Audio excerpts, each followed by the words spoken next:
Hi there. Today we're going to drift back, way back to a time of sun-scorched linen, the scent of hot sand and wet Nile mud, and the distant rhythmic chanting of 1,000 men working as one. Imagine yourself standing on the banks of that great river, the lifeblood of your entire world. The air is thick with the buzz of insects and the lowing of cattle. Papyrus reeds rustle in the gentle breeze, and the air for now is peaceful. It's a world both simple and epic, but don't get too attached to the tranquility. You're about to be drafted for the single greatest construction project in the history of the world. And let's be brutally honest, you probably won't survive this. So before you get comfortable, take a moment to like the video and subscribe, but only if you genuinely enjoy what I do here. And for a bit of fun, I'd love to see where you're tuning in from, so drop your city or country and the local time in the comments below. It's always a treat to see how far these stories travel. Now dim, the lights maybe turn on a fan for that soft background hum. And let's ease into tonight's journey together. The first sign of trouble arrives not as a storm cloud, but as a dust cloud on the horizon. It's a familiar sight, yet one that always tightens a knot in your stomach. You're in your village, a small mud brick settlement nestled a stone's throw from the fertile black earth that dictates your entire existence. The season of Akhet. The inundation is just beginning. The Nile, fat and brown and life-giving, has started to swallow the fields, leaving you and the other farmers with idle hands. It's a time that should be for mending tools, weaving baskets, and telling stories. But you know that dust cloud means the pharaoh's hands are never idle. You're sitting outside your home, a simple one-room dwelling, with a flat roof where you sleep on hot nights. You're trying to mend a fishing net, your fingers thick and calloused, but surprisingly nimble. The air tastes of wet earth, cooking fires, and the faint, ever-present aroma of your neighbor's donkey. A group of children are chasing a stray dog down the narrow lane, their laughter a sharp, happy sound that's about to be silenced. The dust cloud resolves itself into a small group of men. At their head is a figure you recognize with a lurch of dread, an official from the capital, his clean white kilt, a stark contrast to the dusty loincloths of the village. He's flanked by two guards, big men with heavy staffs and the kind of bored, impatient expressions that promise swift, uncomplicated violence. They don't rush. They move with the unhurried confidence of men who know they represent the living God on earth. Your village chief, an old man with a face like a dried fig, meets them bowing low. There's a murmur of conversation too quiet for you to hear, but you can read the story in the chief's sagging shoulders. The official unfurls a papyrus scroll, its edges crisp. He holds it with a reverence that seems almost comical given the misery it contains. This is it, the royal decree, the nationwide call for corvée labor. This, you know, is technically a tax, a duty owed to the pharaoh by his loyal subjects. It's a mainstream historical fact that the Great Pyramids weren't built by slaves in the Hollywood sense of the word, but by conscripted Egyptian citizens. During the flood season, when agriculture was impossible, a portion of the male population was called up for state service. It was an ingenious system, really, a way to channel the nation's massive surplus of manpower into monumental expressions of divine power. But as the official's gaze sweeps across the gathered villagers and lands on you, a healthy-looking young man with a strong back, the distinction between indentured laborer and slave feels awfully academic. The official doesn't call your name. He just points. a single unwavering finger extended in your direction. Your heart hammers against your ribs. It's a strange, hollow feeling, like watching a bad dream unfold while you're wide awake. Your wife appears in the doorway of your home, her hand flying to her mouth. Her eyes are wide with the same terror you feel.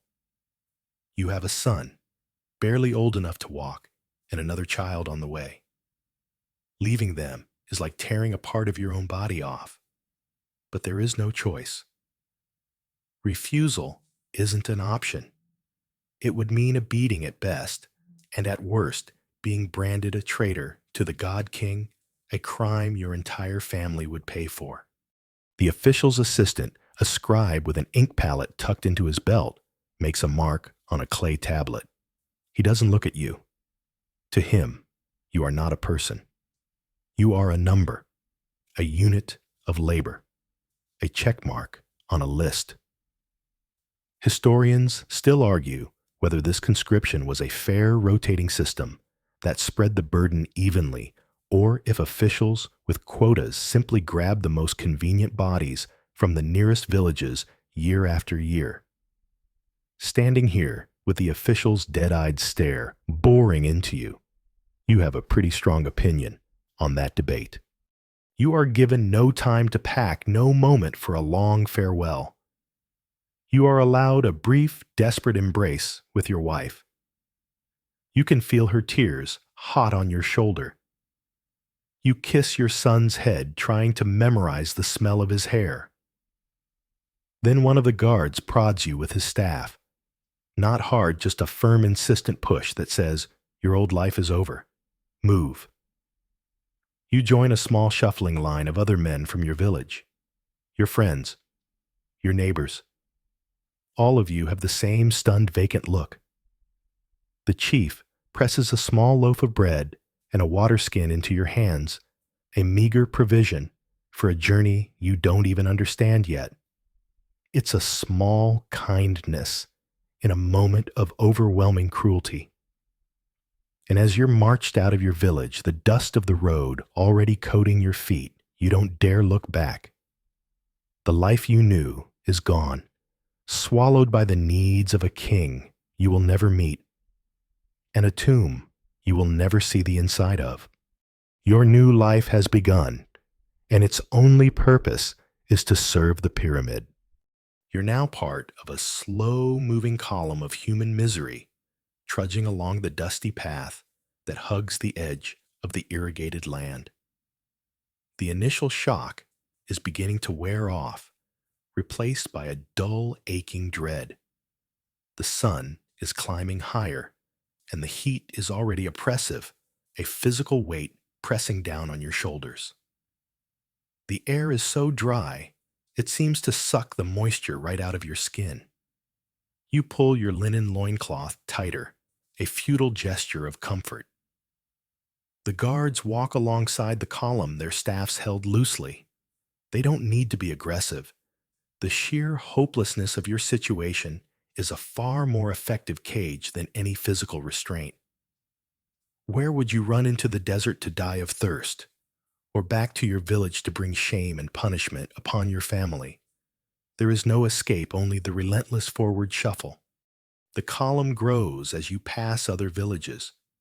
More men, their faces masks of confusion and despair, are pulled from their lives and shoved into the line. No one speaks much. The only sounds are the rhythmic scuffing of hundreds of bare feet on the packed earth, the occasional cough, and the low, menacing murmur of the guards talking amongst themselves. You try to stay close to the men from your own village, finding a tiny scrap of solace in shared familiarity. You recognize a man named Kiba, a potter with clever hands, an old Ipu who was always ready with a joke, but whose face is now grim and empty. You are all equals, now stripped of your trades, and your status reduced to mere bodies. After what feels like an eternity of walking, you arrive at a bustling river depot. The chaos is a shock to the system. The air is thick with the smells of sweat animals and fish, and the noise is a cacophony of shouting men, braying donkeys, and the creaking of wood. Dozens of long, narrow boats are moored at the bank, their simple sails furled. These are not the elegant vessels of the nobility. They are rough-hewn barges, little more than floating platforms, packed to the gunwales, with silent, anxious men just like you. This is how the pharaoh moves his human resources by the boatload. It's a known fact that the Nile was the superhighway of ancient Egypt, used to transport everything from granite obelisks to the massive workforce needed for royal projects. You're herded towards one of the barges, the press of bodies becoming tight and suffocating. A scribe at a small wooden table doesn't even look up as you pass. He simply dabs a brush in a pot of red ochre and slaps a mark onto your shoulder. It's a simple symbol, a circle with a line through it. You see other men getting different marks. This is your first introduction to the bureaucracy of the pyramid builders. These marks are gang assignments, a way to categorize and control the thousands of laborers. It's a quirky but practical tidbit of ancient administration. These symbols, found painted on blocks and barracks, allowed overseers to track work progress and allocate rations. You are no longer you. You are circle line. Forced onto the barge, you find yourself packed in so tightly you can barely move. There's no room to sit, only to stand shoulder to shoulder with strangers. The boat rocks precariously as more and more men are crammed aboard. The floor is slick with river water and something else you don't want to identify. The sun beats down relentlessly, and there is no shade. The loaf of bread your chief gave you is long gone. The water in your water skin is warm and tastes of animal hide, and you sip it sparingly, knowing it has to last. The journey downriver is a blur of monotonous misery. By day, the sun cooks you. By night, the air grows cold and the mosquitoes descend in whining clouds. You sleep, standing up, leaning against the man next to you, your dreams filled with the faces of your family. You see the great cities of Memphis and Heliopolis from a distance, sprawling collections of temples and palaces that seem to belong to another world. You are a ghost floating past a life that is not yours. Historians still argue about the precise logistics of this massive human migration. Were there established waypoints and supply depots along the river? Or were the men simply expected to survive on what little they could carry until they reached Giza? Looking at the gaunt faces around you and the utter lack of organized provisions on this barge, you suspect it's the latter. The pharaoh provides the boat. Survival is your own problem. The guards on board have their own food and water, which they consume in front of you, without a hint of shame. It's another early lesson. There are two worlds, theirs and yours, and they will never intersect. One morning, you wake from a fitful doze to a change in the air. There's a new energy, a palpable hum of anticipation and fear running through the men on the barge. You follow their gaze, looking west towards the desert plateau. At first, you see nothing but the endless expanse of sand shimmering in the early light.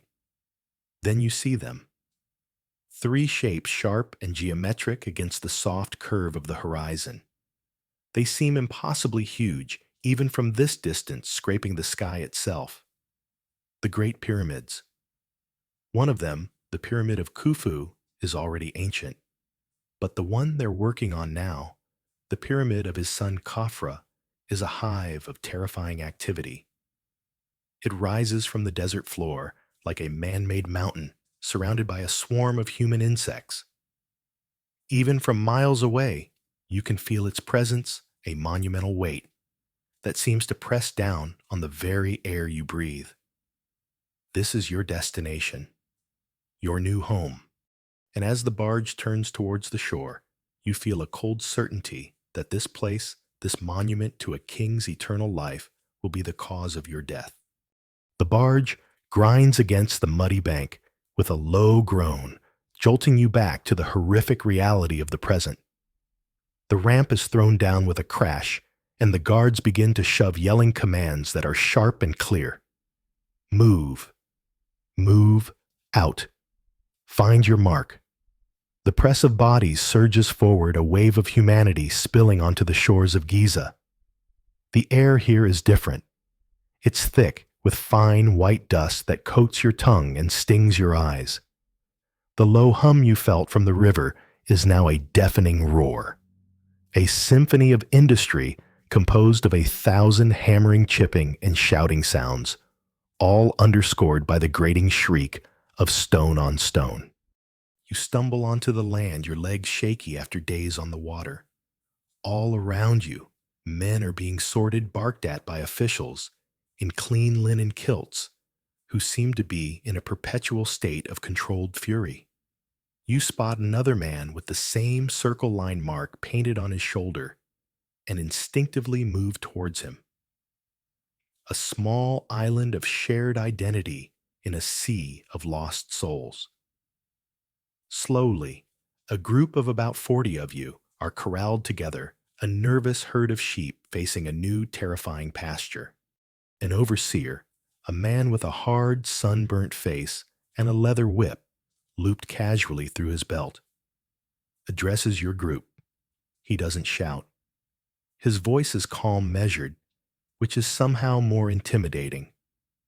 You are here in the service of the king of Upper and Lower Egypt, Khafra.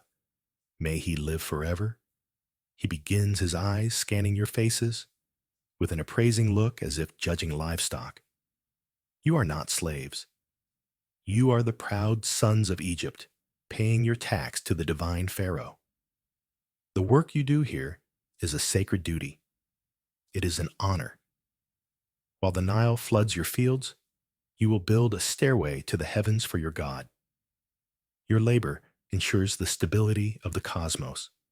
For your service, you will be given food, drink, and shelter. Do your duty, and you will be rewarded. Shirk your duty. He pauses, letting his hand rest lightly on the handle of his whip, and you will be corrected. Now, follow the scribe. The words hang in the dusty air. An honor, a sacred duty, not slaves. You look at the hollowed-out eyes of the man standing next to you. You feel the ache in your own back, the gnawing emptiness in your stomach.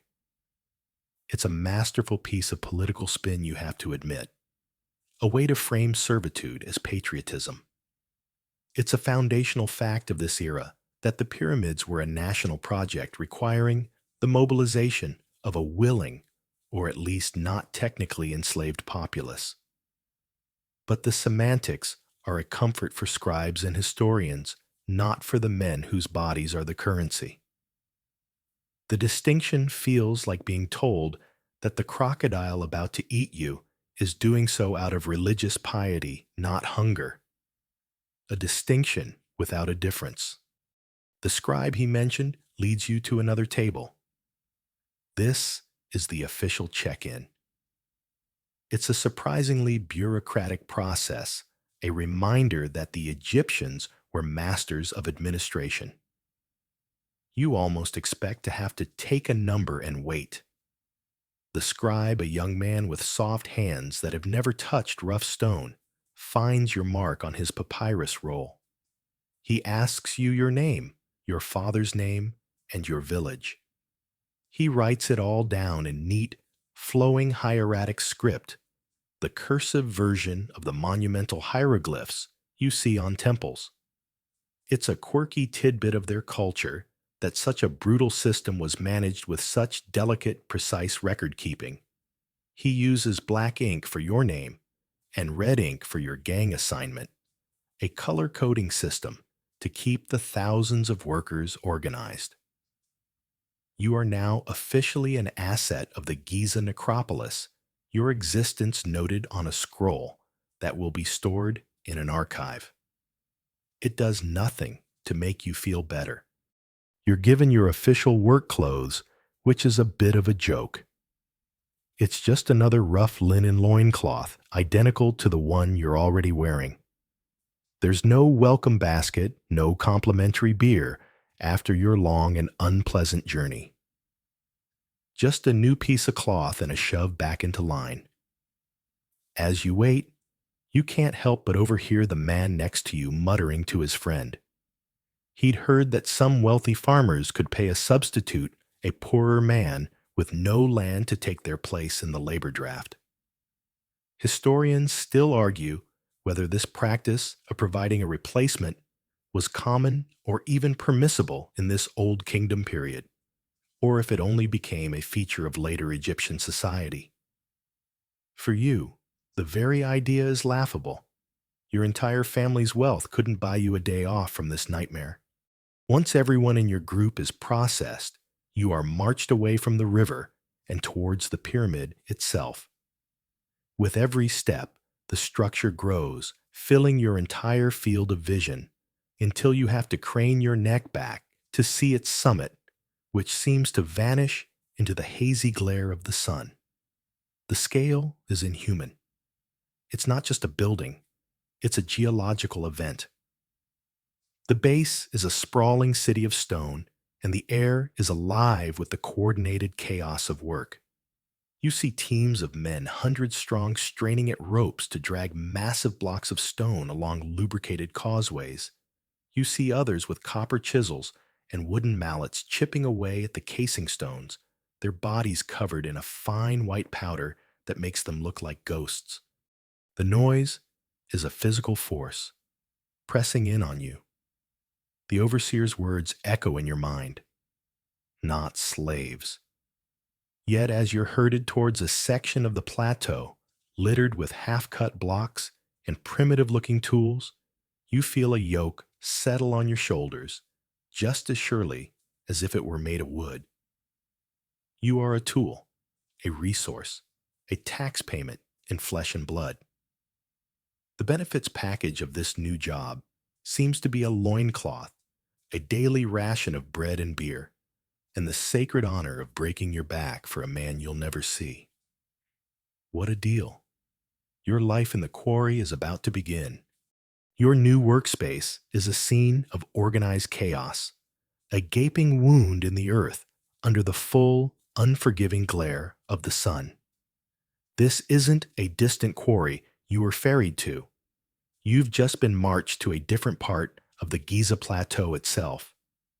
It's a mainstream historical fact that while the smooth, white casing stones for the pyramid came from Tura across the Nile, the vast majority of the core blocks were hewn directly from the ground right next to the construction site. It was efficient, a masterstroke of logistics that saved countless hours of transport. For you, it just means you get to live where you work a convenience that offers zero comfort. The air is a choking cocktail of limestone dust sweat and the faint metallic smell of overworked copper. You and the other men of the Circle Line gang are handed your first set of tools. The word tools feels generous. You're given a heavy brutish stone somewhere between a boulder and a hammer known as a maul. You get a handful of copper chisels, their edges already looking suspiciously dull, and a wooden mallet that feels flimsy in your grip. This is the cutting edge of Old Kingdom technology, and it's about as effective as trying to carve a mountain with a spoon. It's your first workplace joke, though nobody's laughing the tools for building an eternal monument look like they won't last the afternoon. Your overseer, the one with the whip, points to a vast exposed rock face. It's been sectioned off, with red ochre lines creating a grid of future blocks, each roughly the size of a large cow. This is your wall, he says, as if gifting you a lovely piece of real estate. The scribes have marked the channels. You will cut them. You will cut them deep. You will not be slow. The task is deceptively simple.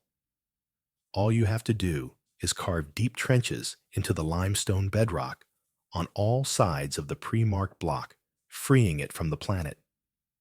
The reality is a grueling, mind-numbing, and body-breaking ordeal.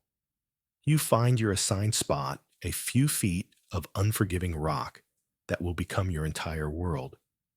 You take a chisel, place its tip on the red line, and bring your mallet down. The thud is unsatisfying. A pathetic puff of white dust rises, and a barely perceptible scratch appears on the stone. You've just made your first mark on what will become the Great Pyramid of Khafra. It feels less like a moment of history and more like the beginning of a very long, very bad day. You fall into a rhythm born of desperation. Chisel, mallet, thud. Chisel, mallet, thud. The sun climbs, and the rock beneath you begins to radiate a ferocious heat. Sweat pours from your body, carving clean rivers through the white dust caked on your skin. Within an hour, your arms are screaming, your shoulders are on fire, and your hands are already blistering around the rough wood of the mallet. The copper of the chisel heats up until it's hot to the touch. The sound is maddening, a constant, irregular chorus of thousands of identical thuds from the men working all around you, a relentless percussion of misery. You work in teams packed tightly along the rock face. The man to your left is a hulking brute from the delta who swings his mallet with a grim intensity. The man to your right is little more than a boy, his face a mask of determined terror. There's no conversation, just the shared language of grunts and strained breathing. The dust is the worst part. It's in your mouth, your nose, your lungs. You cough, and a small white cloud puffs out. Your throat is a desert, and the lukewarm water in your shared waterskin is a treasure more precious than gold. Historians still argue about the precise methods used for the final crucial step of detaching the block from its bedrock base. Some theories suggest they hammered in wooden wedges, soaked them with water, and let the swelling wood crack the stone with irresistible force. Others believe it was just a matter of relentless, brutal pounding from all sides until the block gave way. As you chip away at your trench, which after hours of work is still insultingly shallow, you suspect it's the latter. There's no clever trick here, no secret technique. There is only sweat muscle and the slow, agonizing erosion of stone by men. Hours blur into a single painful moment. Your world shrinks to the few inches of white rock in front of you. You stop thinking about your family. It's too painful. You stop thinking about your village. It feels like a dream you once had. Your only thought is the next swing of the mallet. A man a few yards down lets out a sharp cry. He's missed his chisel and brought his wooden mallet down squarely on his hand. You can hear the sickening crunch from where you stand. He cradles his shattered fingers, his face pale with shock and agony. An overseer strides over, looks at the injury with casual disinterest, and gestures for two other men to drag the injured worker away. There's no sympathy. A broken part is simply removed from the machine. A replacement will be found. The work does not stop. Not for a second. By what you guess is midday, they call a halt for the first meal. You drop your tools, your hands trembling with exhaustion. You stumble away from the rock face into a sliver of shade cast by a half-quarried wall. You're handed your reward, a thick, coarse loaf of bread, dense and gritty, and a clay jug of beer. The beer is not the celebratory drink you know from festivals. It's thick, sour, and cloudy, more like liquid porridge. But it's wet, it's caloric, and it dulls the edges of the pain. It's a well-known fact that this beer was the staple of a worker's diet, providing essential hydration and nutrients. It was their Gatorade, their protein shake, and their anesthetic all in one. You devour the bread and guzzle the beer, the silence of the quarry during this brief pause feeling louder than the noise that came before it. This is your life now. This is the sacred honor. And as you look at your raw, bleeding hands, you have a sinking feeling that the only monument you're really building is your own grave. The meager shade retracts as the sun creeps past its zenith, and the overseer's shout signals the end of your brief respite. The groan that ripples through the assembled men is a testament to stiffening muscles and the dread of returning to the rock face. As you pick up your tools again, the reality of your predicament settles in with a new, sharper clarity. It's not just the work that's soul-crushing. It's the profound inadequacy of the instruments you're meant to perform it with. Your hands are already raw, and the handle of your mallet feels like it's wrapped in thorns. You place the tip of your copper chisel back into the shallow groove you'd spent all morning carving. You swing the mallet, and this time you're acutely aware of the physics of the impact. There's a dull, metallic clank, and a vibration buzzes all the way up to your shoulder, making your teeth hum. You look at the chisel tip. It's visibly blunted, its cutting edge slightly curled over like a piece of soft wax that's been pressed against something hard.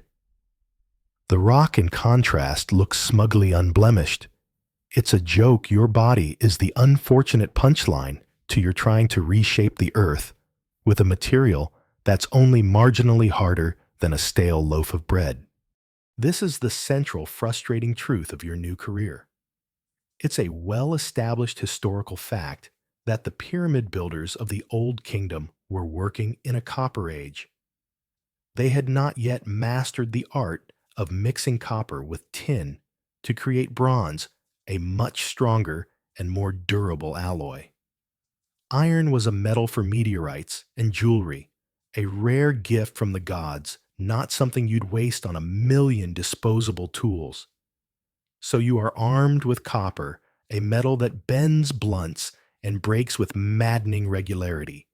After another 20 swings, your chisel is less of a cutting tool and more of a blunt instrument pulverizing the limestone into dust rather than slicing it. It's like trying to chop down a tree with a banana. You see the man next to you, Kiba the potter, hold up his own chisel in disgust. The tip is bent into a perfect L shape. He throws it down with a curse that is lost in the din. This is your life now, a constant losing battle against basic geology. The overseers know this, of course. The system accounts for it, but in the most inefficient way imaginable.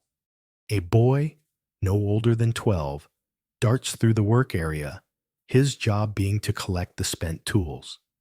You hand him your useless chisel, and he gives you a new one from a leather sack. This replacement is only slightly sharper, and you suspect it was just reworked 5 minutes ago by a very tired smith. There is a whole secondary industry here at Giza, a legion of coppersmiths whose only job is to receive heat hammer and reissue the thousands of chisels that are ruined every single hour. It's the world's worst supply chain, a frantic, endless loop of breaking and mending. It feels like the pharaoh's royal quartermaster got a fantastic deal on flimsy single-use tools with a strict no refunds policy. Your stone maul isn't faring much better. It's a chunk of dolerite, a hard, igneous rock, but even it is not immune to the strain. You can see fracture lines starting to appear. With every blow, you feel a subtle shift in its balance, a worrying sign that it might just disintegrate in your hands on the next swing. Historians and experimental archaeologists still debate the exact life cycle of these tools. How many blows could a chisel take before it was useless? How many hours before a dolerite maul cracked? Modern attempts to replicate quarrying with these tools often end in failure and frustration, with participants gaining a deep and painful respect for the sheer tenacity of their ancient counterparts. The process is beyond frustrating. It's a deep spiritual exhaustion. Every ounce of energy you expend feels wasted, absorbed, and nullified by the stubbornness of the stone and the weakness of your tools.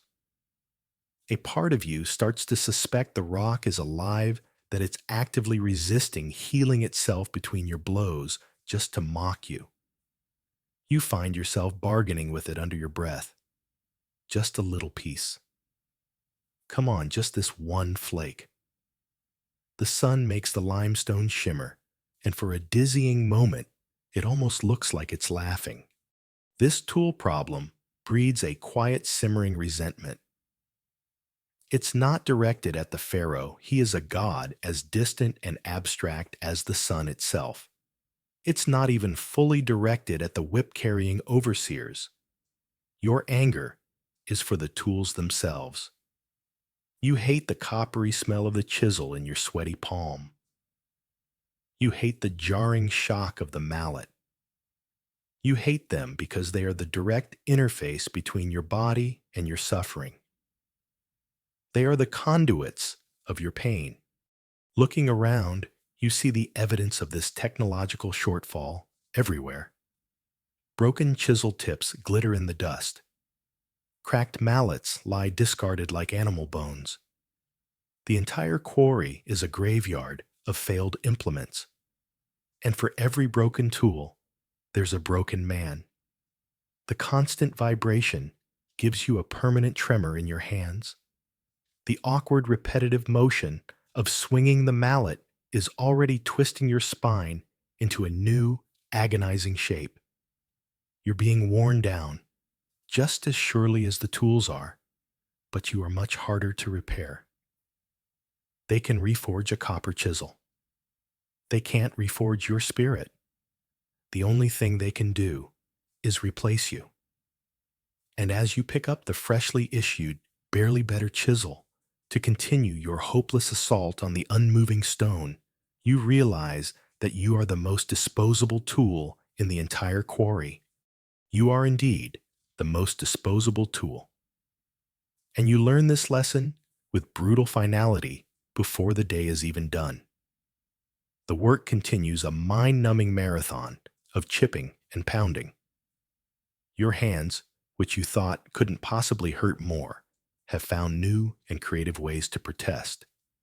But you learn to ignore the pain, to push it into a small locked box in the back of your mind. The real challenge is ignoring the ambient terror that hangs in the dusty air, a threat more constant than the sun overhead. The first incident is small, almost mundane in this new awful context. A man a few rows over from you is swinging his dolerite maul with a desperate fury. Remember those fracture lines you saw in your own stone hammer? His has them too.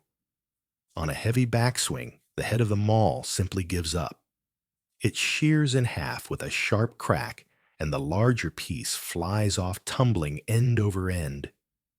It catches the man next to him square in the face. There's no scream, just a wet, fleshy thud, and a spray of red against the white limestone. The man collapses in a heap, unnervingly still.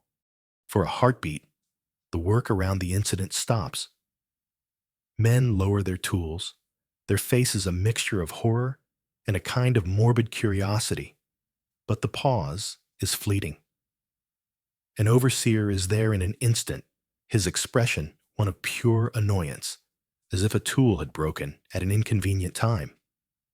He barks at two nearby men, who drop their own mallets and drag the unconscious, bleeding worker away by his arms, his feet, leaving two parallel lines in the thick dust. There's no incident report to file, no safety committee meeting to schedule. The man who broke the mall is given a new one and a snarled command to be more careful, which is like telling a raindrop to be less wet. Within a minute, the rhythmic pounding resumes the sound, swallowing up the memory of what just happened. You learn quickly that the quarry has its own macabre acoustics. You learn to distinguish the sharp crack of a breaking tool from the sickening crunch of a breaking bone. You learn that a short, sharp cry is usually a minor injury, a smashed finger, a twisted ankle. It's the sudden gaping silence from one small area of the worksite that signals a true catastrophe. You hear that silence late in the afternoon. It's followed by a collective gasp and then a series of frantic, panicked shouts. You and everyone else stop, turning towards the source of the commotion. A team has been working to finally undercut a truly colossal block, a monster of a stone destined for a lower course of the pyramid. They had been at it for days, a slow, patient process of trenching and chipping. As a final step, they were using massive wooden levers to try and tilt the block just enough to slide rollers underneath. But something went wrong. Maybe the wood was rotten. Maybe the ground beneath the fulcrum was too soft. Or maybe, as you suspect, the men were just too exhausted to work in perfect unison. Whatever the cause, a key lever snapped. The multi-ton block, which had been raised just a few precious inches, shifted and settled back into its cavity with the slow, unstoppable finality of a closing fist. The problem was that one man hadn't cleared the trench in time. He was on the far side, and the settling block pinned his legs against the rock wall. He doesn't scream for long. His initial shriek of agony is cut short, replaced by a horrible guttural choking sound. The overseers are shouting, trying to organize the men to use the remaining levers to lift the stone again. But it's hopeless. The block is settled, and the men are terrified. It's a classic catch-22 of the ancient workplace. The only way to get a day off is to have an accident. But the only workers' compensation you'll get is being dragged off to the cemetery. The evidence for this brutal reality is not just speculation. It has been dug out of the sand. Archaeologists have excavated the workers' cemetery at Giza, and the skeletons they've found tell a grim story. These bones are riddled with evidence of hard labor and horrific trauma, crushed limbs, vertebrae fused from carrying heavy loads, and most tellingly, skulls with healed and unhealed fractures. Some skeletons even show signs of crude amputations where a mangled limb was simply sawed off the patient, either surviving the ordeal through sheer luck or dying from shock and infection. As you watch the futile efforts around the crushed man, you wonder about the nuances of the violence here. Forensic specialists and archaeologists still debate, for example, the cause of all those head injuries. Were they all from falling debris in a chaotic work environment, or did some result from the heavy-handed discipline of an overseer's staff?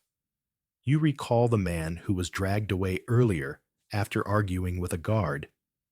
You doubt his file will list blunt force trauma from a superior as the cause of his departure. Eventually, the overseers give up. The man in the trench is silent. They declare the block and the man beneath it a loss. They will simply start quarrying the next one in the line. The body will stay where it is a permanent, gruesome part of the Giza Plateau. The message is clear. The stone is more valuable than the man. You turn back to your own small section of rock, your heart, a cold, heavy knot in your chest. The sun is beginning to set, casting long, distorted shadows across the quarry. It makes the whole place look like a landscape from a nightmare. You pick up your flimsy copper chisel and your cracked stone maul, and you get back to work. There's nothing else to do. For 2 more days, you hammer and chip and pry at your assigned block. The memory of the crushed man is a ghost that haunts the quarry, a silent warning that hangs in the dust. Every creak of straining wood, every slip of a stone makes you flinch. Finally, with a series of massive wooden levers and the coordinated grunts of your entire Circle Line gang, your block groans, shudders, and breaks free from the bedrock it has called home for millennia. The sound is a deep, satisfying thump. For a fleeting moment, a wave of triumphant relief washes over you. You did it. You cut a mountain into a brick. This feeling lasts for approximately 5 seconds, because now you have to move it. A new team of men arrives, their movements different from the quarry workers. These aren't the chippers and grinders. They are the haulers, men with immense broad shoulders and legs like tree trunks. They bring with them a sledge. It's a comical-looking thing, really, for the job it has to do. It's not much more than 2 long parallel logs turned up at the front with a flat wooden bed built across them. It looks less like a piece of vital construction equipment and more like something your son would build to slide down a sand dune. Yet this simple contraption is the pinnacle of their moving technology. Getting your 2.5-ton block, a standard economy-sized model, onto this sledge is the first terrifying challenge. There are no cranes, no forklifts. There is only leverage, brute force, and a terrifyingly small margin for error. Under the scream directions of a hauling overseer, you and a dozen other men use thick wooden levers to lift one edge of the block by a fraction of an inch. The strain is unbelievable. You feel the muscles in your back bunch and burn your vision swimming with black spots. As the block lifts, other men frantically shove wooden rollers beneath it. The process is repeated inch by agonizing inch until the block is precariously perched on a bed of logs. Then comes the push. Everyone, dozens of you, straining together to slide the block from the rollers onto the sledge bed. It lands with a deafening crash that shakes the very ground, settling onto its new mobile home. The first part is over. No one was crushed. A good start. Now the real fun begins. Thick, coarse ropes made of papyrus or palm fiber are looped around the front of the sledge. There are 4 main ropes, and you and about 20 other men are assigned to each one. You find your spot, a space between Kiba the potter and another stranger whose face is a grim mask of concentration. You wrap the end of the rope around your hands, the rough fibers already digging into the raw flesh of your palms. You lean forward, putting your weight into it, your bare feet, finding what purchase they can on the dusty, uneven ground. An overseer stands in front of the sledge, facing the pulling teams. He holds a clapper, 2 simple flat blocks of wood. He will be your conductor for this symphony of suffering. Near his feet is another man, whose only job is to carry a large clay pot of water. This man is the key to the entire operation. It's a fundamental fact of pyramid construction. To move these immense weights, they had to reduce friction. They did this by pouring water onto the sand or mud in front of the sledge, creating a slick, lubricated path. It was a simple, elegant solution. A light joke passes through your exhausted mind. You always knew that Nile mud was good for something. Besides farming and pottery, you just never realized its third major use was as industrial lubricant. Historians still have lively debates about the precise social organization of these hauling teams. Were you grouped with men from your village, fostering a sense of camaraderie and shared purpose? Or were you thrown into mixed gangs like this one, where your only connection to the man next to you was the rope digging into your shoulder?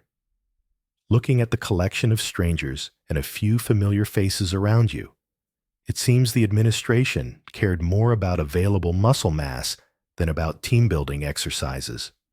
The overseer gives a sharp interrogative look to the teams. He gets a series of grim nods. He raises his clapper. The man with the pot sloshes a generous amount of water onto the sand directly in front of the sledge runners. Clack!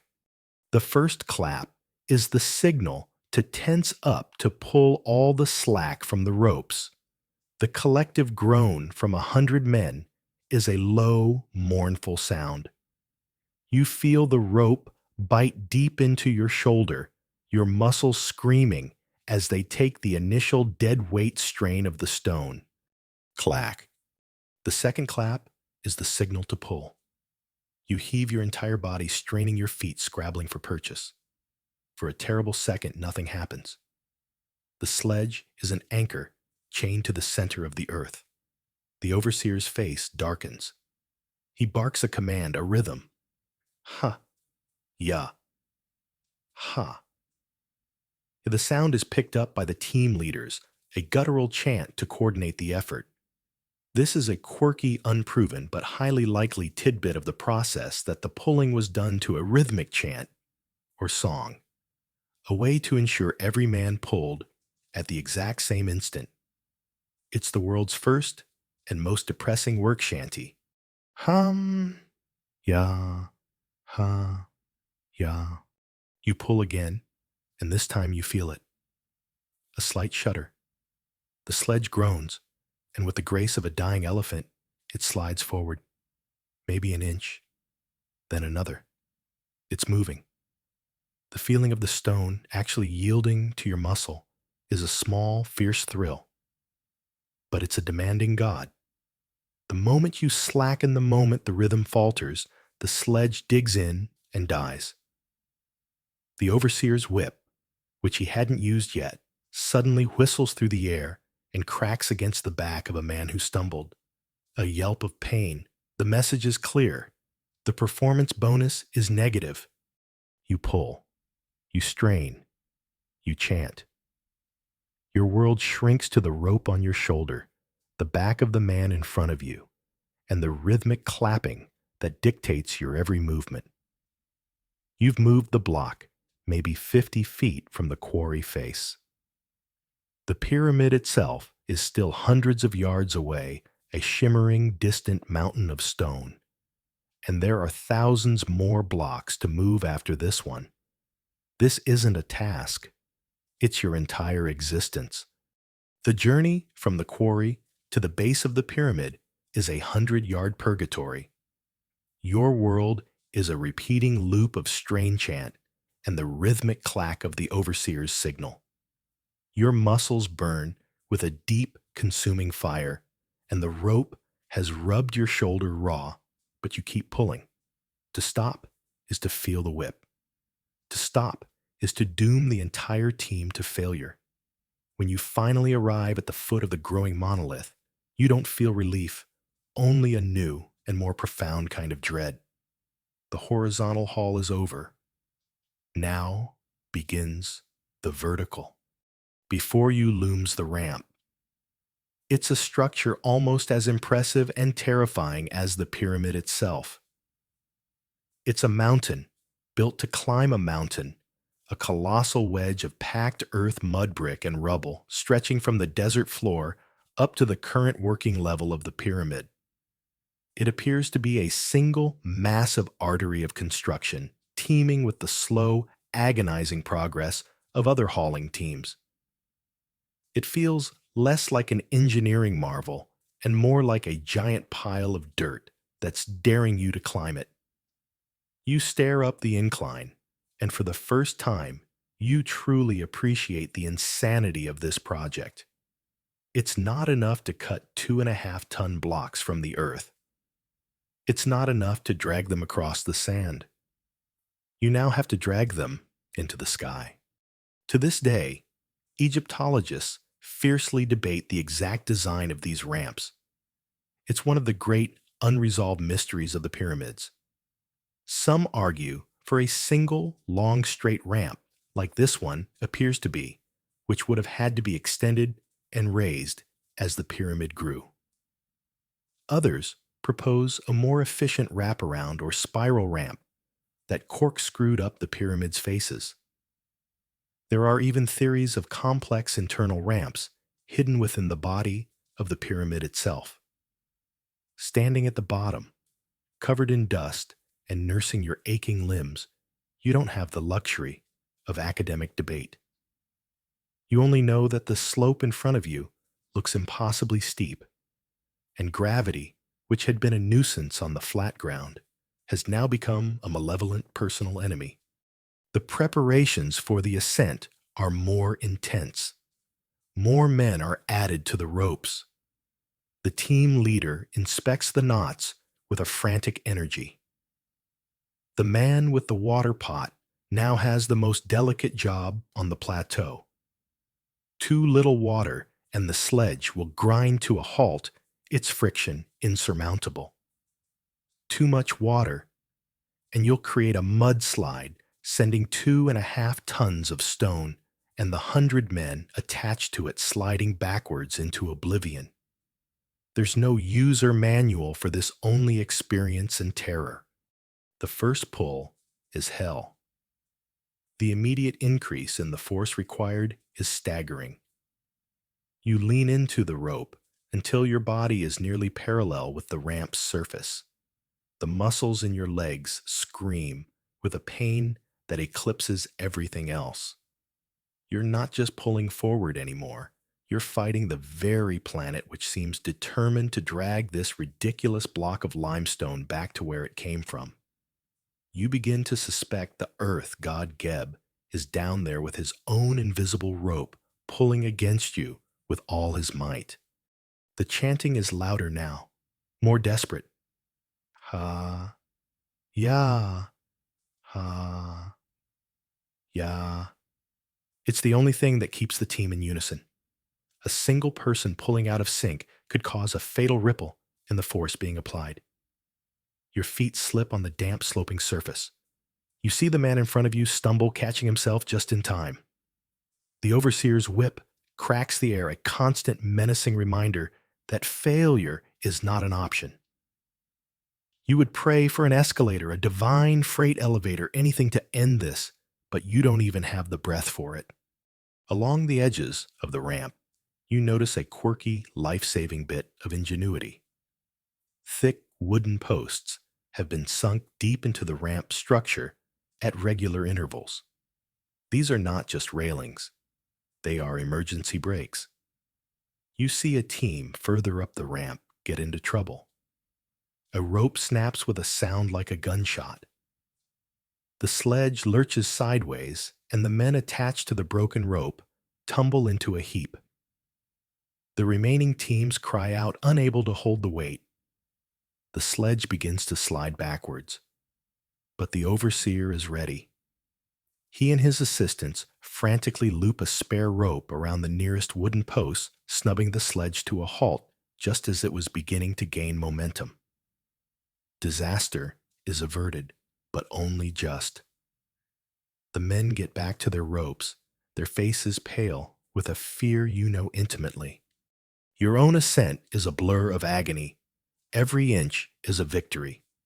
The ramp is a treadmill to the underworld, and you are Sisyphus, but you're chained to your boulder with 80 of your closest, most miserable friends. You pass the level where a team of masons is setting a block, their hammers and chisels, creating their own circle of noise and dust. They don't even look at you. Your struggle is just part of the landscape. After what feels like a lifetime, your team hauls the block onto the current top level of the pyramid, a wide, flat platform of stone buzzing with activity. You have reached the summit, or at least today's summit. You collapse onto the stone, your chest heaving your body a single throbbing bruise. You have successfully moved one block. Looking down the ramp, you see another team just beginning the ascent, and another behind them. The stream is endless, and tomorrow the pyramid will be one layer higher, and the ramp will be just that little bit longer and that little bit steeper. The job never gets easier. It only ever gets higher. A horn, deep and resonant, bellows across the plateau. It's the sound that signals the end of the workday. Your body, which you thought could not possibly move another inch, responds to it with a Pavlovian desperation. The relief is so profound, it's almost painful. You and the other haulers, masons, and laborers begin the slow, shambling exodus from the pyramid site. You are no longer a hauling team. You are a river of exhausted men flowing sluggishly towards the promise of food and a few hours of oblivion. You are marched away from the monumental construction and towards your new home. This isn't a haphazard camp of tents and lean-tos. The pharaoh's project managers are far too organized for that. You are led towards a sprawling walled settlement, a purpose-built city erected just for the pyramid's workforce. This is the Great Workers' Village, a historical fact confirmed by archaeological discoveries that have reshaped our understanding of this era. It's a city of mud brick laid out in a grid with streets, administrative buildings, and even its own bakeries and workshops. It is a masterpiece of logistics and control. As you pass through a main gate flanked by guards, you can't help but notice that their spears are pointed inwards as much as outwards. It's a sobering thought that this wall isn't just to protect you from desert raiders. It's also to keep you in. Archaeologists and historians still debate just how much freedom the workers had within this city. Was it a community, a place of camaraderie and relative comfort after a hard day's work? Or was it a meticulously controlled labor camp with a curfew? As you trudge through the gate, under the watchful eyes of the guards, it certainly feels more like the latter. Welcome to the world's first and largest gated community, where the main amenity is mandatory attendance at work tomorrow. The city within the walls is a study in hierarchy. You are herded down a wide, dusty street. To your left, you see a neighborhood of larger individual houses. They have small courtyards, their own doorways, and even small high windows. Smoke rises from their private cooking fires.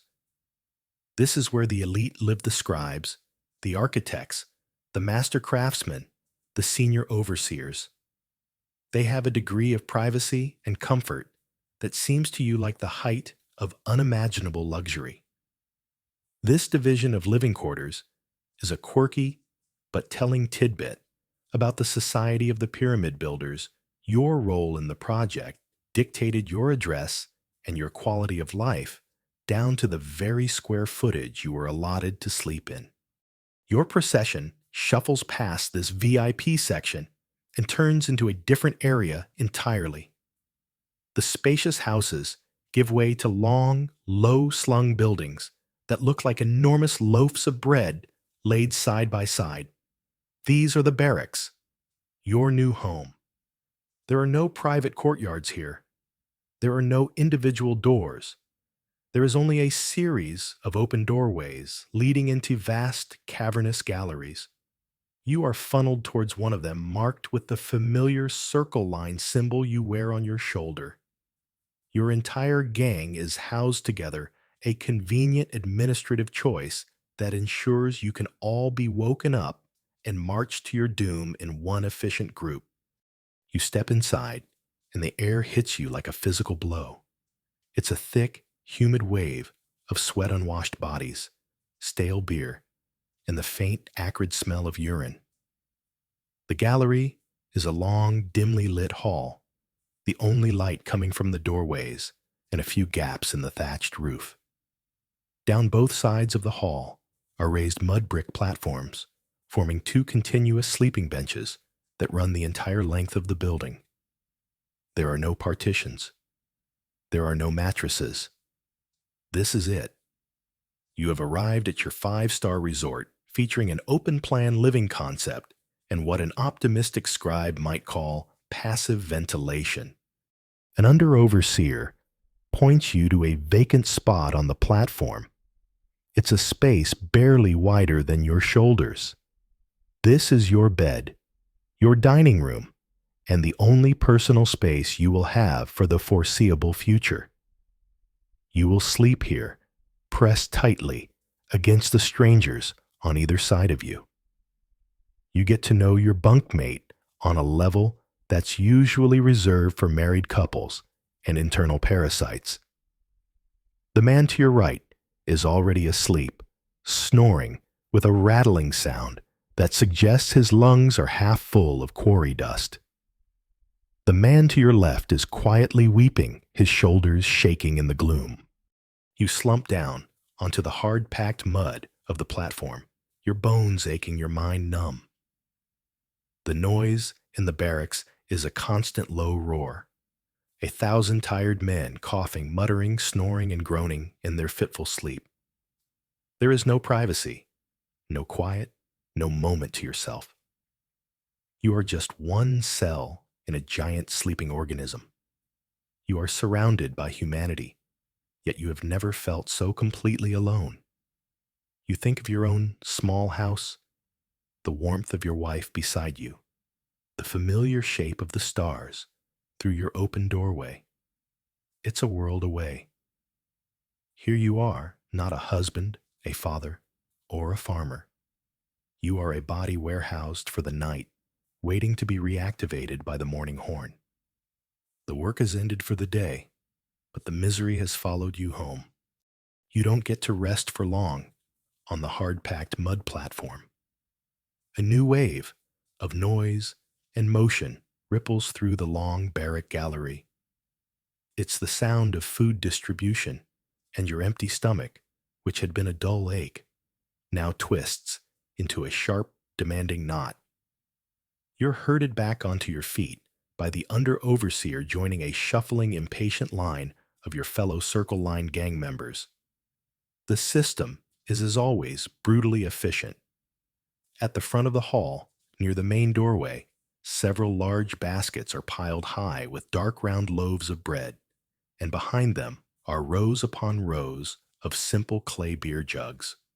When you finally reach the front, a man with a dead-eyed expression hands you your ration. He doesn't speak.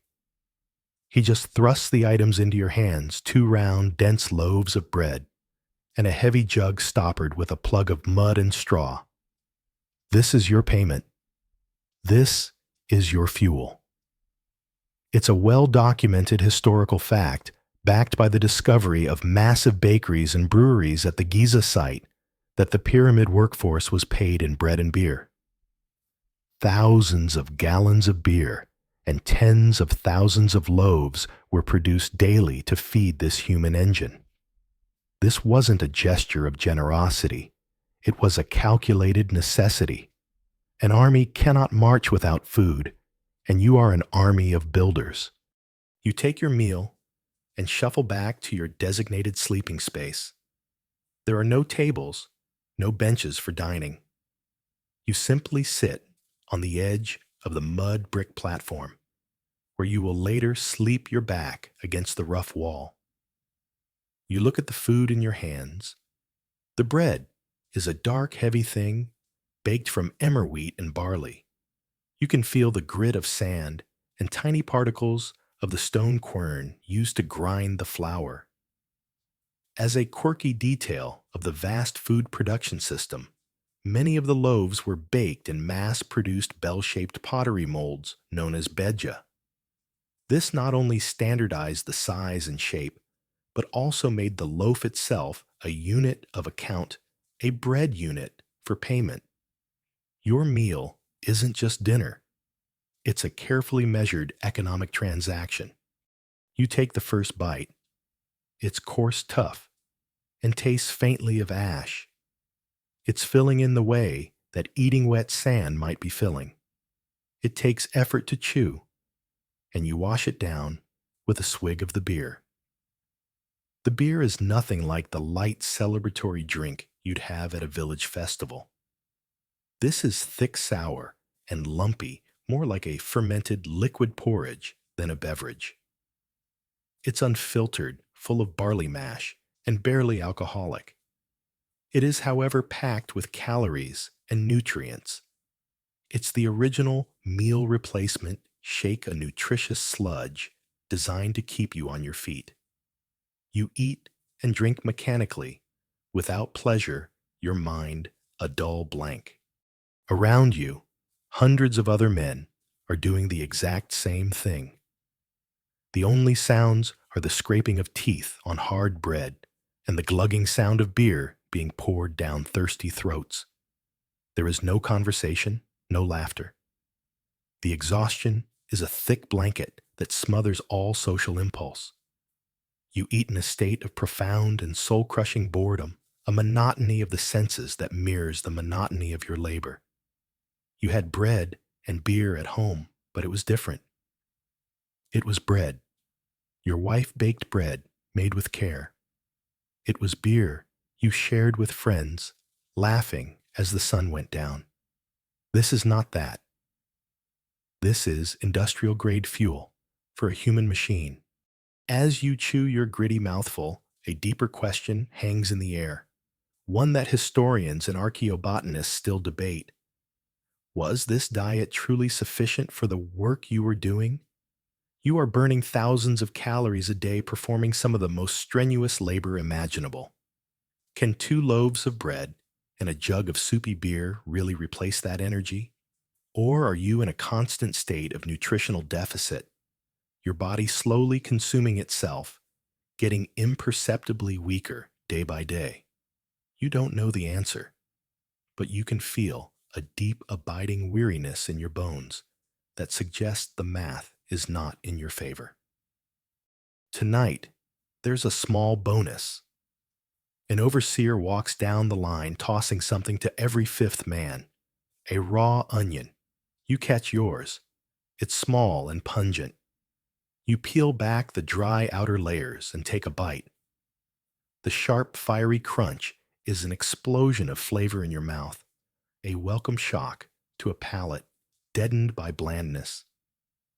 It's pathetic, really, that this is the highlight of your day. This lonely onion is your gourmet vegetable course. You see a man a few spots down receive a couple of garlic cloves and guard them as if they were jewels. You finish your bread, drain the last of the thick beer from the jug, and gnaw the last sliver of the onion. You are no longer hungry, but you are not full. You are simply fueled.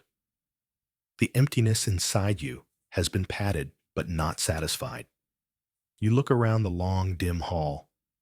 The menu here never changes. Tomorrow it will be bread and beer. The day after it will be bread and beer. Maybe you'll get another onion next week if you're lucky. You are trapped in a cycle of work, eat, sleep, repeat. The work is agony. The sleep is fitful. And the food is a joyless, boring necessity. You lie back on the hard platform, the taste of raw onion and sour beer in your mouth, and wait for a sleep that won't refresh you for a tomorrow that you already dread. The morning horn is a brutal assault on your senses. Sleep has not been a refuge. It was merely a pause. You are prodded awake in the pre-dawn gloom. Your muscles stiff your joints, grinding in protest. The breakfast ration is a repeat of last night's dinner. More gritty bread, more sour beer, a joyless fuel for a joyless day. You are marched with the other men of the Circle Line gang out of the barracks and back towards the monstrous silhouette of the pyramid which blots out the rising sun. Today, you are not a hauler. Your gang has been reassigned. Today, you will be working up on the structure itself. You climb the great ramp from yesterday, but this time you are not dragging a stone. You are just carrying yourself, and that feels heavy enough. You ascend to the current highest level, a wide, wind-swept platform hundreds of feet above the desert floor. The view is dizzying. The workers' village is a child's toy town, the Nile, a distant silver ribbon. The other great pyramids of Khufu and Menkaure seem almost close enough to touch. But there is no time for sightseeing. The work here is more delicate and infinitely more dangerous than anything in the quarry or on the ramp. Your new job is on a lever team.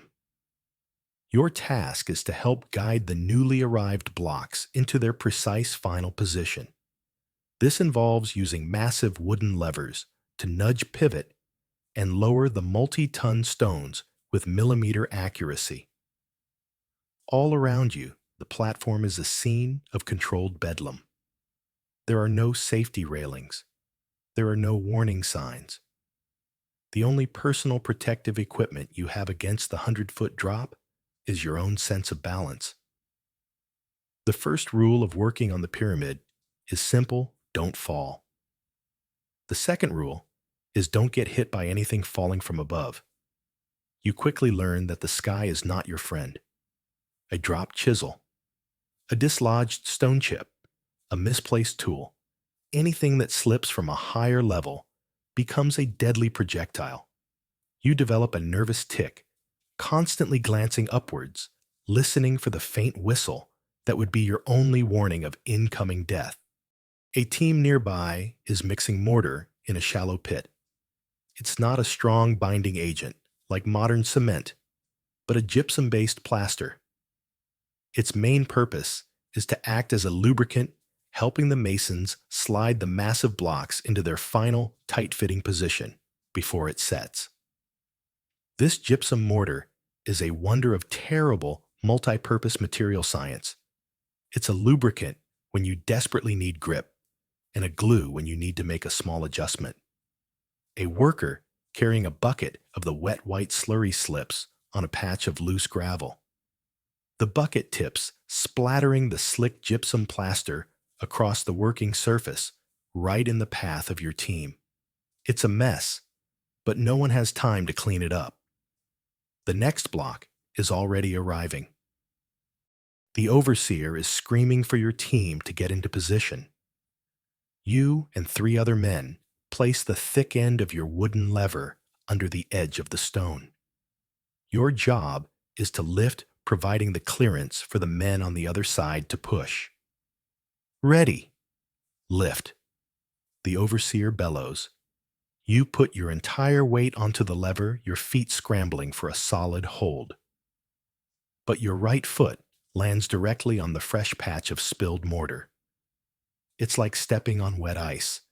Your leg flies out from under you, and you crash onto the stone platform. Your lever, now unweighted, flies up, catching the man next to you under the chin with a sickening crack. He stumbles backward, spitting blood and teeth dangerously close to the platform's edge. The whole operation grinds to a halt amid shouts of anger and pain. You've just violated both rules 1 and 2. You've fallen, and you've caused your own small piece of the sky to fall on someone else. The injured man is led away, clutching his jaw. You get a blow from the overseer's staff for your clumsiness, a sharp, stinging reminder that accidents are inefficiencies, and inefficiencies will be punished. As you get back to your position, your heart hammering with adrenaline and fear, you look over at a different team, working on the outer edge. They are the finishers, the highly skilled masons responsible for the outer casing. It's a well-known fact that the pyramid was originally covered in a sheath of brilliant white Tura limestone polished to a mirror-like sheen. These men are working on those very stones, their movements precise and economical. But their work has its own hazards. The polished surfaces are incredibly slippery, and the fine white dust from the polishing is just as bad for the lungs as the rough dust of the quarry. As the day wears on, you become acutely aware that the entire structure is a gravity-powered weapon, and you are the target. The greatest danger is always the stone itself. A moment of inattention, A miscalculation of leverage, a cracked lever, and a hand or a foot can be crushed between two blocks, the pressure so immense that it turns bone to powder. You see it happen to a man in another crew. There is no cry, just a quiet, shocked grunt as a settling block shears off his fingers as neatly as a butcher's cleaver. You look up from your work, up the sloping sides of the unfinished pyramid, towards the point where it seems to pierce the heavens. The top is still a rough, flat platform. How will they finish it? How will they get that final pointed capstone into place? It's a question Egyptologists still debate. How was the pyramidion, the gilded peak of the entire structure, maneuvered and set at such a dizzying, precarious height? You hear the older, more experienced workers muttering about it. The job of the men who finish the peak will be the most dangerous of all, a task for those who have either lost their fear of death or for those who are being punished. Looking up at that impossible peak, you feel a fresh wave of despair. The work only gets more dangerous the higher you go. The pyramid itself seems to be trying to kill you, and its patience is infinite. Your mistake with the spilled mortar and the flying lever earns you a spot on the overseer's watch list. His name is Bach, and you learn to dread the sound of his voice, the heavy tread of his sandals. He isn't the senior architect or a high-ranking scribe. He is a foreman, a man whose only qualification is his talent for inflicting fear. His face is a permanent scowl, his eyes constantly scanning for weakness, for any sign of slowing down. The whip on his belt is not for show. You've seen him use it for infractions as minor as yawning. The constant threat of his attention is a heavier burden than any stone block. The pressure is relentless. Every moment is measured, every movement scrutinized. You are expected to work at a punishing pace, a pace that invites mistakes, and mistakes invite punishment. It creates a vicious, self-sustaining cycle of fear and failure. You see a man drop a chisel from the platform. It doesn't hit anyone clattering harmlessly down the pyramid's face. But the crime is the dropping itself. Bach is on him in an instant. The man is forced to lie face down on the stone, and the whip falls across his back 5 times. He doesn't scream, but his body convulses with each blow. He is then sent down the ramp to fetch the chisel, his back bleeding freely. The message is not about safety, it's about competence, and competence is mandatory. The system of control isn't just random acts of brutality, it's organized. It is a known historical fact that the workforce was divided into gangs, which were further divided into smaller files or divisions often named after parts of a boat like port or starboard. This created a competitive, almost military structure. Gangs would vie against each other for better rations or easier assignments, a competition stoked by the overseers. If your gang falls behind schedule, everyone suffers. This fosters a brutal kind of peer pressure. The glares you get from your own gang members after your mortar incident are almost as painful as the blow from Bach's staff. You are not just failing the pharaoh. You are failing your comrades, and they will not let you forget it. One afternoon, your lever team is struggling. The block you're trying to set is awkwardly shaped, refusing to slide into place. The mortar is drying, the sun is beating down, and frustration is mounting. Kiba the potter from your village is on the other side of the stone trying to guide it with a smaller lever. He's grunting with effort, his face beaded with sweat. Bach is watching his arms, crossed his foot, tapping impatiently. Push, you dogs.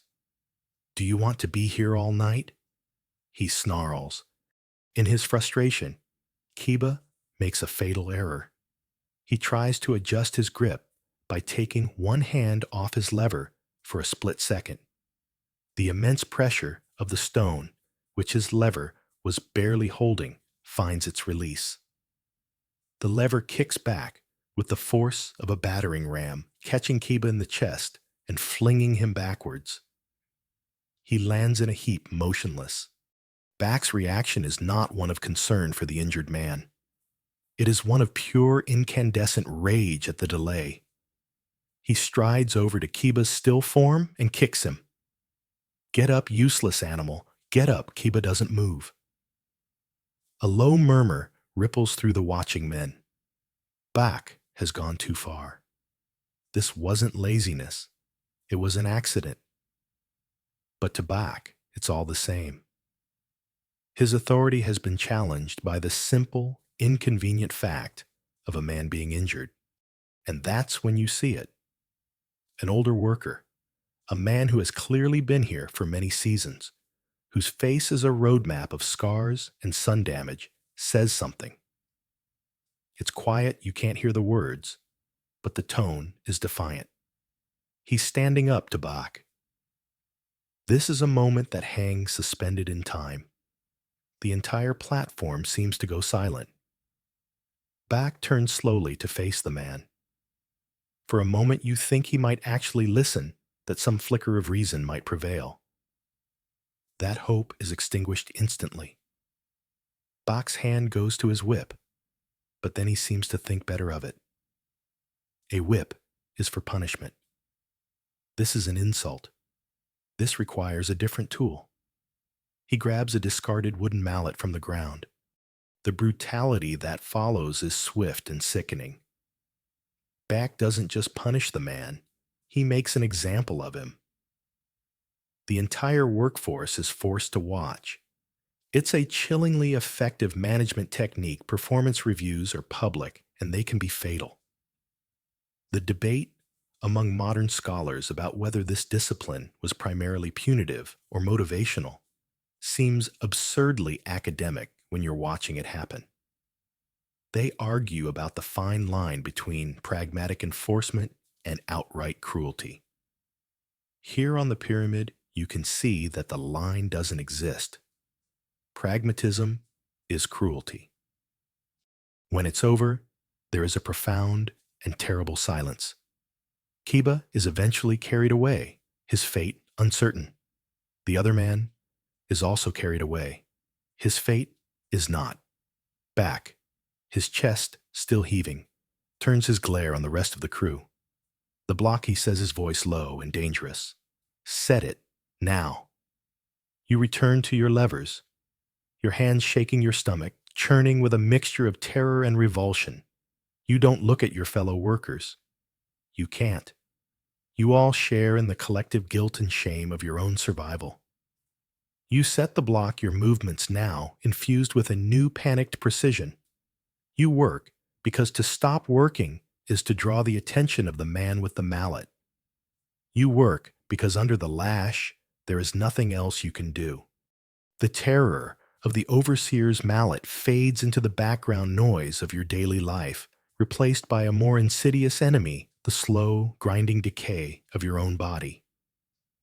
The work, the fear, the poor food, it all adds up.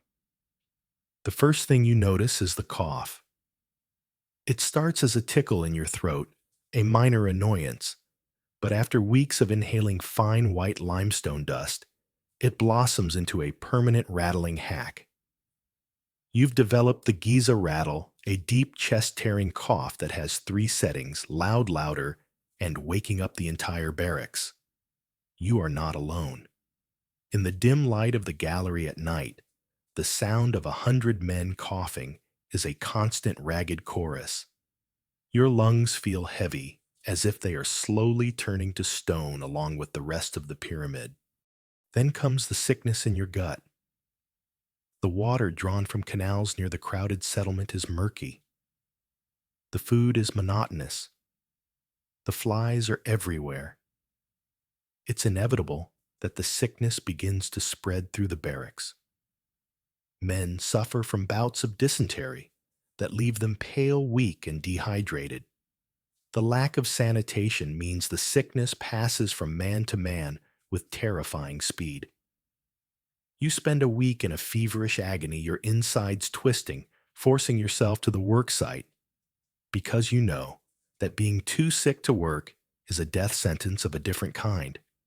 You recover, but you are left thinner, weaker, a ghost of your former self.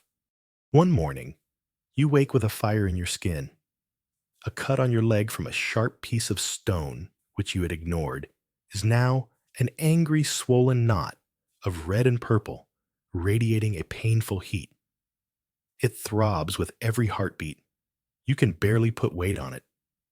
When the horn sounds, you try to stand, but a wave of dizziness and fever washes over you, and you collapse back onto the mud brick platform. Your failure to rise earns you not sympathy, but the angry attention of the under-overseer. He sees your leg, and with a sigh of pure annoyance, he gestures for two other men to haul you to the W&W the doctor.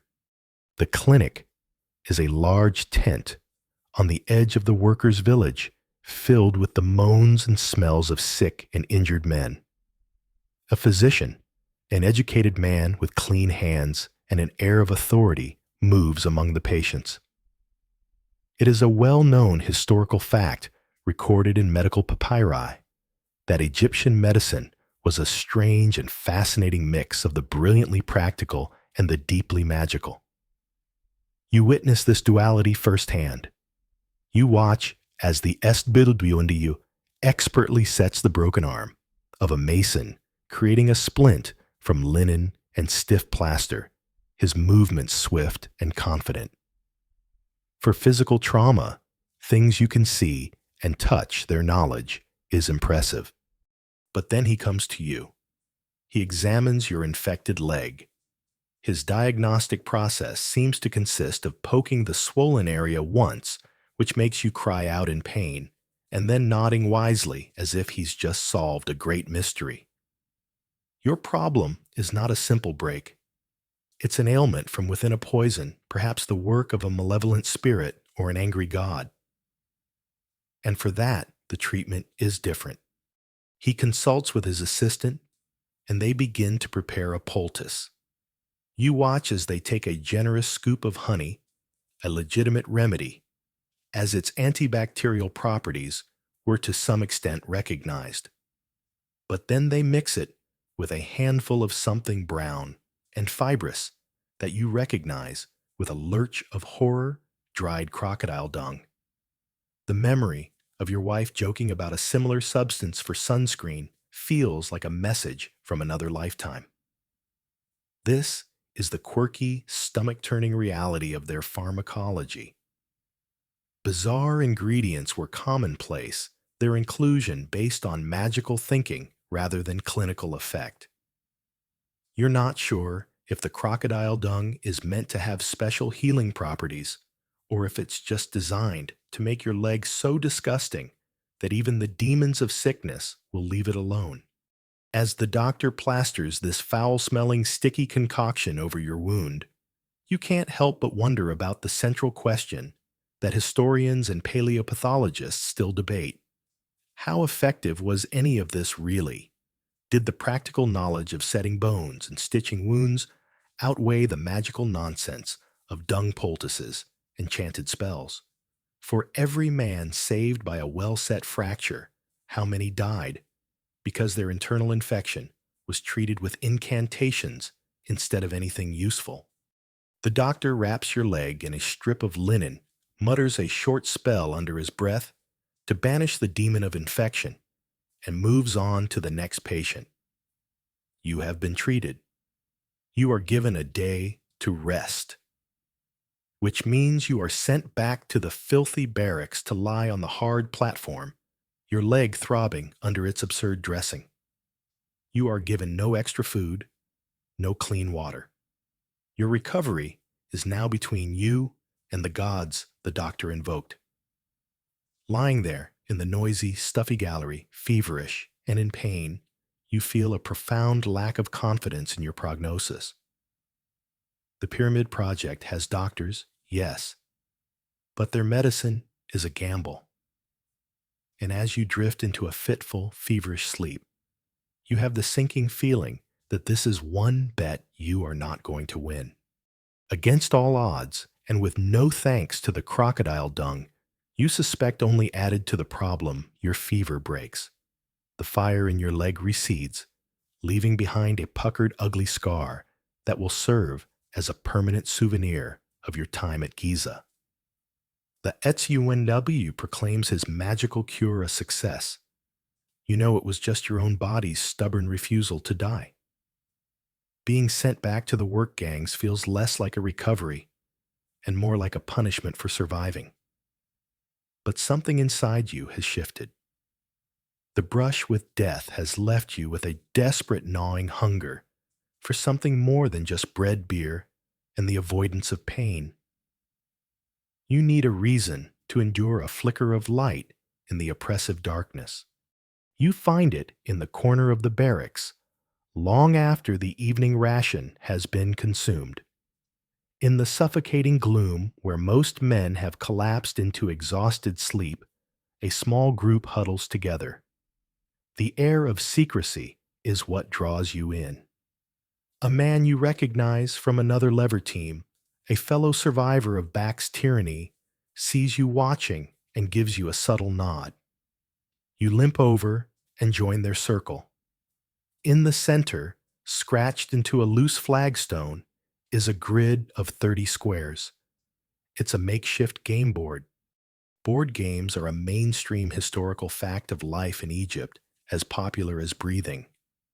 You've seen beautiful inlaid wooden boards for the game of Senet in the homes of wealthy officials back in your village. This is a crude imitation, but the rules are the same. It's a game about navigating your pieces through a series of houses representing a journey through the underworld, a fitting pastime for men who live daily with death. They use colored pebbles for pieces and throw marked sticks instead of dice.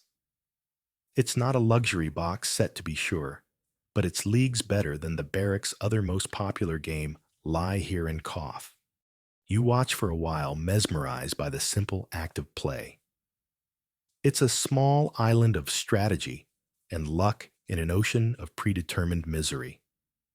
Here, for a moment, you have choices. You can decide which piece to move. You can hope for a good throw of the sticks. The stakes are comically low, yet feel impossibly high. A piece of tomorrow's bread ration, a promise to help with a particularly nasty task, a claim to a slightly less lumpy spot on the sleeping platform. It's more than a game. It's a temporary escape into a world that makes sense. One of the men, a former artist with clever hands, is sketching on a shard of broken pottery. These limestone flakes and pottery fragments, called ostraca, are the scratch paper of ancient Egypt used for everything from laundry lists to love poems. This artist, however, is engaged in a more subversive craft. He shows you the drawing with a sly grin. It's a caricature of the overseer Bach, depicted as a scrawny, angry baboon with a tiny whip. A wave of dangerous, liberating laughter ripples through your small group, quickly stifled before it can attract attention. It's a tiny act of rebellion, a way to reclaim a sliver of power from the men who dominate your lives. But there is a deeper secret here, one that speaks to the constant search for something better. The artist gestures for you to follow him to an even more secluded corner of the barracks. He carefully lifts a loose stone in the floor, revealing a buried clay pot with a cloth tied over its top. He lifts the cloth, and a rich, sweet, fermented smell fills the air, a smell utterly different from the sour sludge of your daily ration. It's beer. Real beer. A thriving black market is something historians and archaeologists still debate. Was it possible for workers to trade rations, create contraband, and operate an underground economy? Looking at this hidden pot of golden liquid, you have your answer. A small group has been secretly diverting a portion of their grain rations, adding scavenged dates for sugar and wild yeasts from the air, and brewing their own potent, flavorful beer. It's an operation that would mean a severe whipping, or worse if discovered. The artist dips a small clay cup into the pot and hands it to you. You take a sip. The effect is instantaneous. It's rich, slightly sweet, and strong. It warms your belly and spreads a pleasant buzz through your weary limbs. It tastes like freedom.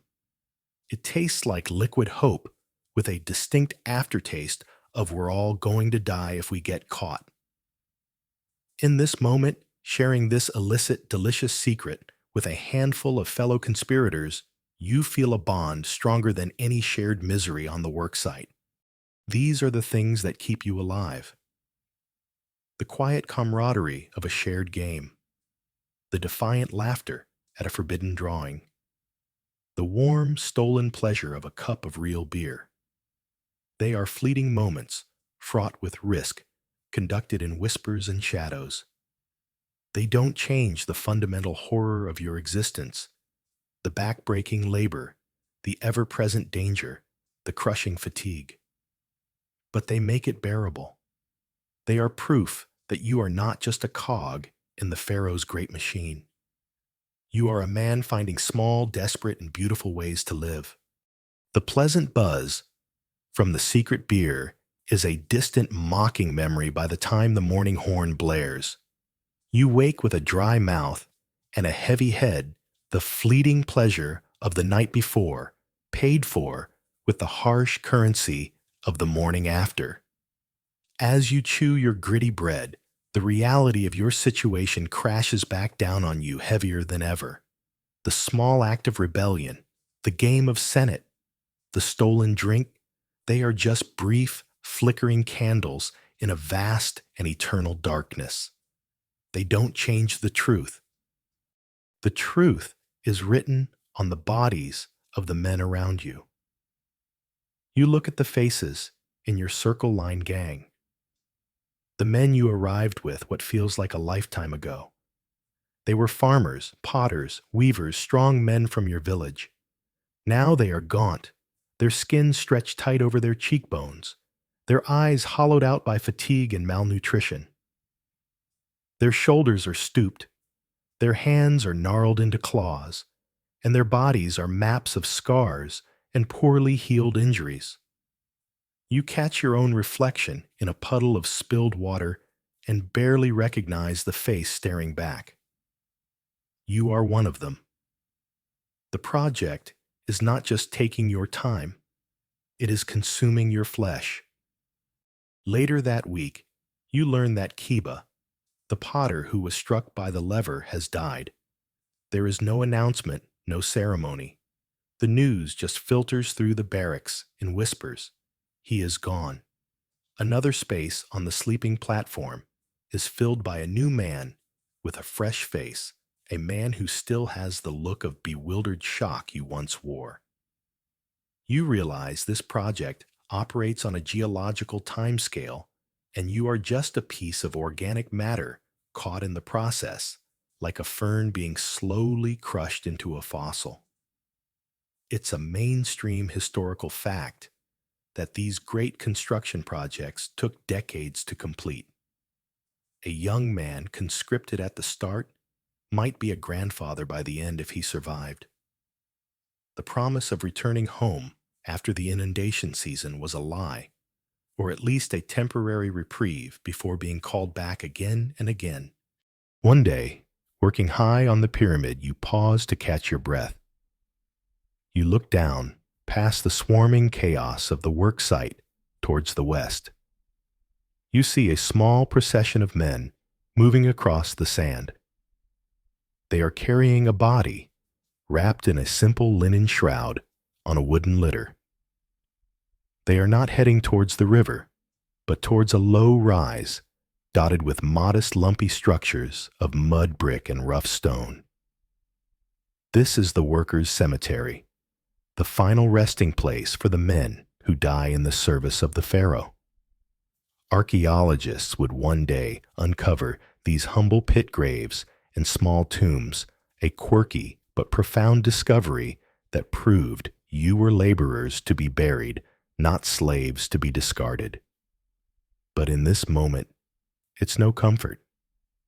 It's just a destination. You watch the tiny funeral procession disappear behind a dune, and a cold, heavy certainty settles in your heart. You are not going home. The thought doesn't arrive with a panic, but with a quiet, calm resignation. Your life in the village, your wife's face, the sound of your son's laughter, they are no longer future possibilities.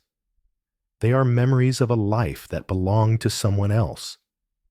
You have been building a tomb for a king, and all the while the project has been building one for you. What is the reward for a man who gives his entire life to this stone god? Historians still debate what the ultimate pension might have been for a worker who somehow survived decades of this labor.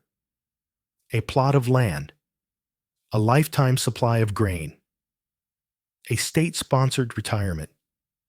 Looking down at that sad little cemetery, you realize the truth. For most of you, the state does offer a comprehensive retirement package. It's a 6-foot plot of sand with an eternal, uninterrupted view of your life's work. Non-transferable. You look at your hands calloused and scarred. You think of your own blood and sweat mixed into the gypsum mortar that seals the great blocks together. You will be a part of this eternal monument after all, just not in the way the overseers promised. Your monument is not the towering peak, but the invisible human cost that holds it up. The hope that sustained you on the long journey here, the hope of return, has finally evaporated under the relentless Egyptian sun. There is only the stone, the dust, the whip, and the slow, inevitable march towards that quiet cemetery on the horizon.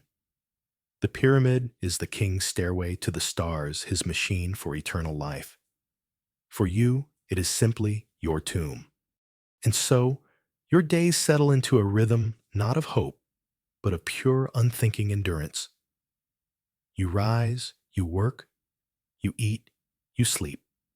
You haul the ropes and set the stones, your mind blessedly empty, your spirit girded by a numbness that is its own kind of armor. The sharp edges of your past life have been worn smooth by the ceaseless friction of the present, and the future has collapsed into a single point, the setting of the next block, the sounding of the evening horn.